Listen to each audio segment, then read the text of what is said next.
Bonsoir David, bonsoir à tous. Alors c'est vrai qu'on avait été surpris par l'efficacité, la précision de ces représailles iraniennes après les bombardements. Oui David, les exemples ne manquent pas. Il y avait eu d'abord ces 5 avions ravitailleurs américains qui avaient été frappés par des missiles iraniens sur la base militaire de Prince Sultan en Arabie Saoudite, à 600 km de la frontière de l'Iran.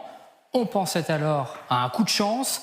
Il y avait eu surtout cette image dévastatrice pour l'armée américaine, celle de cet AWACS, le stratégique avion de renseignement de commandement militaire, considéré comme l'un des bijoux de l'armée américaine, qui avait été alors complètement détruit, littéralement coupé en deux par une frappe de drone Shahed.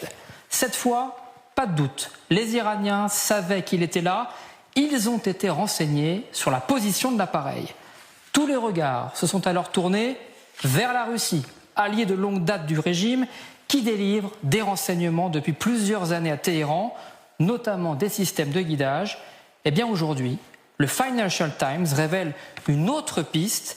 Les Iraniens auraient utilisé un satellite chinois de toute dernière génération qu'ils ont acquis dans le plus grand secret. Alors quel est-il cet engin ?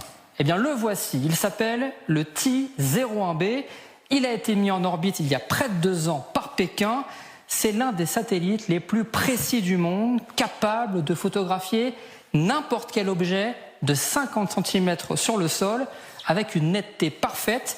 Alors officiellement, il est destiné à être utilisé à des fins purement civiles, pour l'agriculture, la surveillance des océans ou encore des ressources naturelles, selon l'entreprise chinoise qui l'a produit, proche du Parti communiste.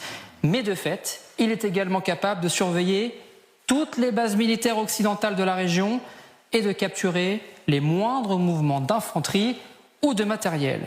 Et c'est pour cela que les gardiens de la Révolution ont déboursé l'an dernier 36 millions de dollars pour acquérir le contrôle total de l'appareil, c'est-à-dire le piloter et de prendre n'importe quelle cible en photo à n'importe quel moment. Et quand on voit le résultat, on mesure le grand bond en avant qu'il leur a procuré. Sur cette première image, vous allez le voir, on voit la résolution d'une photo prise avec leur précédent satellite, 100% iranien, le Nour 3, précision 5 mètres au sol. On distingue des avions sur une base aérienne, mais impossible de savoir quel modèle et à qui ils appartiennent. Et bien voilà maintenant la même base, au même moment prise, avec le tout nouveau satellite chinois, 10 fois plus précis. Les avions apparaissent nets, on distingue parfaitement le modèle. Et c'est comme ça que les Iraniens ont pu savoir, le 27 mars dernier, que l'AWACS américain, le fameux AWACS, était positionné sur la base saoudienne